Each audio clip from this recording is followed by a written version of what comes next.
Hello বন্ধুরা, West material দিয়ে flower ভেস কিভাবে তৈরি করলাম ভিডিওর লাস্ট অবধি দেখতে থাকুন।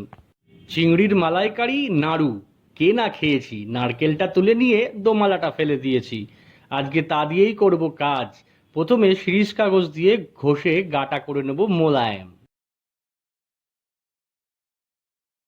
তারপর রং করে ফেলে দেওয়া কন্টেনারটা ভালো করে ধুয়ে মুছে নেব আর গ্লুগান দিয়ে চিপকিয়ে দেব সেই টুকরো টুকরো করে ভাঙা নারকেলের দোমালার পিসগুলো।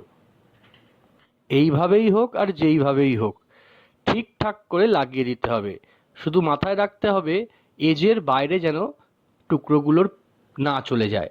তাহলে কি হবে, তাহলে কন্টেনারটা সমান জায়গাতে বসবে না। ঠিক এই রকমভাবে লাগিয়ে দেবেন।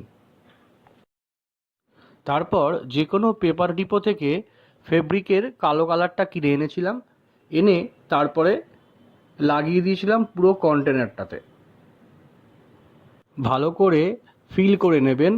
তুলিটা ইউজ করলে কি হবে, ওই টুকরোগুলো লাগানোর পর যে গ্যাপগুলো আছে সেই গ্যাপগুলোতে ওই তুলিগুলো দিয়ে ভালো করে লাগিয়ে দেওয়া যাবে, যাতে আমরা যে কন্টেনারটা ইউজ করেছি সেটা বোঝা যাবে না। ঠিক এই রকমভাবে।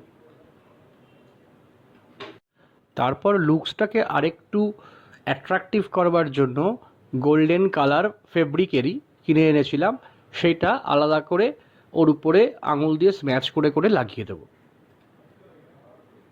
ঠিক এই রকম লুকসটা লাগবে। বেশি নেবেন না, অল্প নেবেন। তারপরে গ্রসারিতে পাওয়া যায় দেখবেন এইরকম দড়ি, সেইটাকে চারপাশ দিয়ে মুড়ে দেবেন ফেভিকল দিয়ে। আলাদা একটা কন্টেনার নিয়ে সেটার পিছনে একটু ফুটো করে নেবেন, যাতে আমরা মাটি টাটি কিছু দিতে পারলে সেটা ড্রেনিংয়ের সুবিধাটা হয়। তারপরে ডেকোরেটেড কন্টেনারের উপরে ওই কন্টেনারটা বসিয়ে দেব। বসিয়ে দেওয়ার পর তারপর রেডি হয়ে গেল আমাদের কন্টেনার। এইবার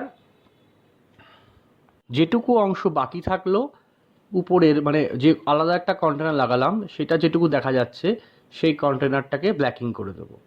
তারপর এর ভেতরে মাটি দিয়ে প্ল্যান্টেড করে রাখবো। কেমন লাগলো বন্ধুরা? এই দেখুন নিচে ফুটোটা ড্রেনিং হবে, জল দিলে জল ভেতরে পড়বে, তারপরে সেটাকে ফেলে দিতে পারবেন। কেমন লাগলো অবশ্যই বলবেন ওয়েস্ট মেটেরিয়াল দিয়ে। Thank you, like share.